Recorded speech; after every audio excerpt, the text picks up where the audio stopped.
Assalamualaikum warahmatullahi wabarakatuh. Saya di sini akan mengkritik jurnal review disusun sebagai salah satu syarat memenuhi tugas mata kuliah pengembangan pendidikan IPA di kelas rendah dengan dosen pengampu Ibu Indah Pratiwi SPD MPD, disusun oleh Salwasya Putri, yaitu saya sendiri, dengan NPM 2020907273. Selanjutnya kata pengantar. Puji syukur kehadirat Allah yang telah melimpahkan nikmat dan karunia-Nya terhadap penulis sehingga penulis dapat menyelesaikan penyusunan CGR. Tujuan disusunnya CGR ini guna melengkapi mata kuliah pengembangan pendidikan IPA kelas rendah agar dapat menambah wawasan.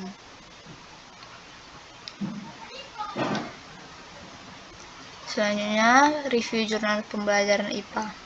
Di sini saya menggunakan judul yang dapat saya ambil, yaitu judul jurnalnya Pengembangan Media Video Pembelajaran Daur Air untuk Meningkatkan Proses dan Hasil Belajar IPA Siswa di SD.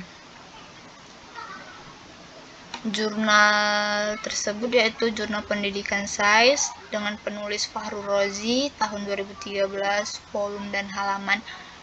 Volumenya volume 1 nomor 4 halaman 413 sampai dengan 424.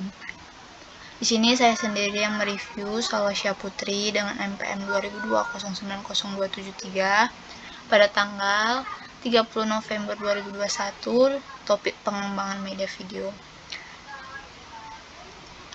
Jurnal ini saya dapat download yaitu di http jurnal um.ac.id. Selanjutnya, landasan teori.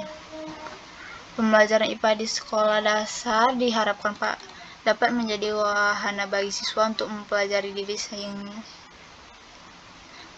diri sendiri dan alam sekitar, serta prospek pengembangan lebih lanjut dalam menerapkannya di kehidupan sehari-hari. Namun kurangnya antusias siswa pada mata pelajaran IPA sehingga penghambat tujuan tersebut. Hal itu terjadi karena siswa tidak memiliki gambaran nyata tentang bagaimana proses IPA terjadi di alam sekitar yang sebenarnya sangat menarik untuk dipelajari. Tujuan penelitian ini yaitu menghasilkan media video pembelajaran dengan materi daur air yang layak untuk meningkatkan proses dan hasil belajar siswa kelas 5 SD Negeri Bintaro 2, Jember. Metode yang digunakan yaitu dokumentasi, observasi, wawancara, serta angket.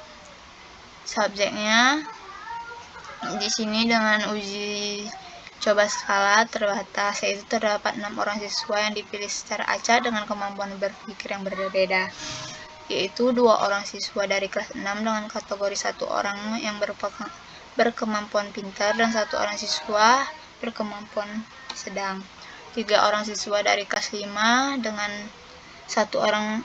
kriteria 1 orang siswa berkemampuan pintar dan 2 orang siswa berkemampuan sedang, dan 1 orang siswa dari kelas 4 dengan kategori berkemampuan pintar.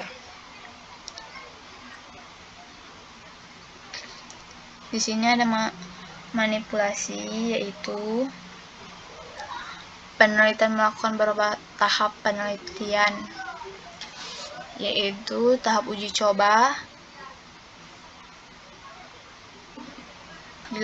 Tahap uji coba ini dilakukan untuk mengetahui kelayakan aktivitas, keterterapan dan penarikan media video pembelajaran yang dihasilkan.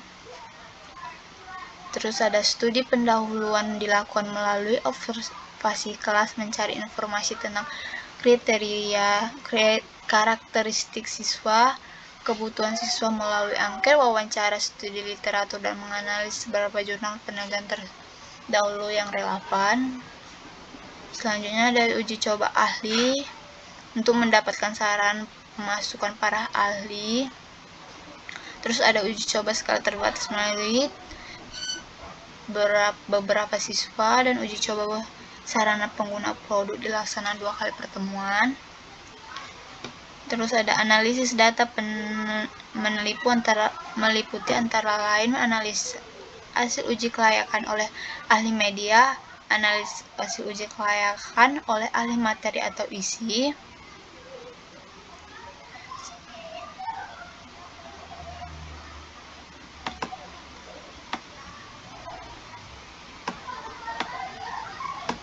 Terus tadi ada revisi juga. Revisi produk dilakukan untuk menyempurnakan hasil pengembangan media video pembelajaran daur air.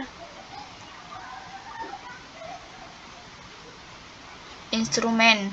Selanjutnya ada instrumen. Instrumen yaitu di sini dibuat alat yang digunakan oleh penelitian adalah uji coba, studi literatur, dan uji penelitian terdahulu. Selanjutnya ada hasil.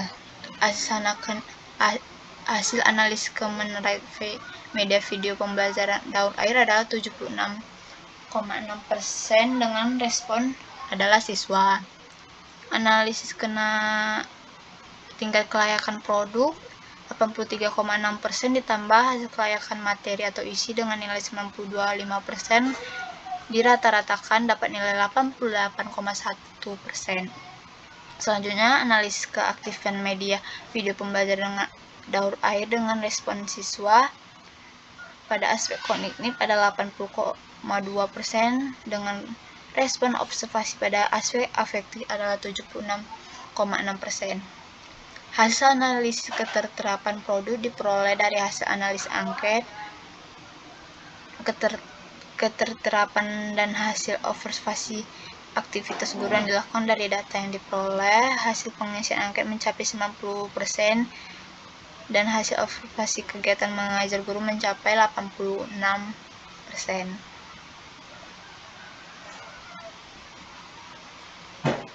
Terus ada hasil analisa kelayakan keefektifan, keterterapan dan kemenariknya menunjukkan bahwa 88,1% dengan kriteria sangat layak.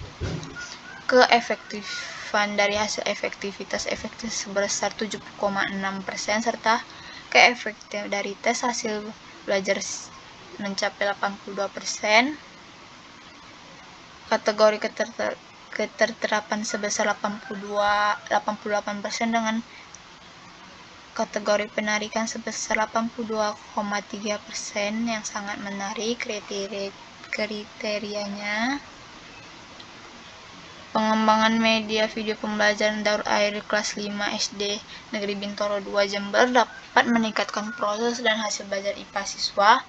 Pengembangan produk media video pembelajaran daur air dapat dikatakan sangat layak dari segi kelayakan, keefektifan, dan kemenarikan dan keterterapan. Kelemahan terkait media ini dalam pembelajaran yaitu kecepatan yang tetap meskipun video dapat dihentikan saat diskusi. Hal ini tidak selalu dilakukan setiap penayangan untuk kelompok. Selanjutnya ada saran pemanfaatan. Saran pemanfaatan media daur air ini hendaknya alokasi perlu diperhatikan mengingat video pembelajaran ini hanya bersifat membantu memudahkan siswa dalam belajar sehingga perlu dikombinasi dengan metode atau mode pembelajaran sesuai dengan karakteristik siswa. Penayang media video pembelajaran daur air ini akan lebih menarik apabila dilengkapi dengan LCD atau sound system agar dapat menambah rasa ketertarikan siswa dalam belajar materi daur air menggunakan media video pembelajaran ini. Selanjutnya ada saran pengembangan produk. Nah, produk ini perlu diperhatikan sesuai kemampuan belajar dan pemahaman siswa menggunakan istilah asing yang ada dalam materi daur air seperti evaporasi, respirasi, dan kondensasi. Selanjutnya, dalam jurnal ini punya kelebihan dan kelemahan, yaitu di sini dapat dilihat. Saya menyimpulkan kelemahan-kelebihannya yaitu metode yang digunakan banyak sehingga peneliti memperoleh yang banyak, juga itu membantu penelitian dalam mengembangkan penelitiannya. Terus yang kedua, kekuatan dalam penelitian ini adalah rinci dalam melakukan tahap penelitian. Hal ini menguatkan hasil penelitian. Selanjutnya, data yang dihasilkan tidak hanya berupa paragraf, melainkan ada tabel juga yang dapat membantu pembaca melihat data yang dengan fokus. Terus kelemahannya yaitu pada bagian abstrak, hanya menggunakan satu bahasa yaitu Indonesia. Ini akan mengurangi rasa ketertarikan pembaca di luar negara Indonesia. Yang kedua, tidak ada jumlah data yang jelas pada subjek penelitiannya. Yang ketiga, penelitian hanya dilakukan dengan skala terbatas, ada kemungkinan hasilnya berubah jika diterapkan di kelas. Penelitian tidak menyebutkan alasan pemilih subjek. Sekian, mungkin cuma itu aja yang bisa saya jelaskan. Sekian, terima kasih. Wassalamualaikum warahmatullahi wabarakatuh.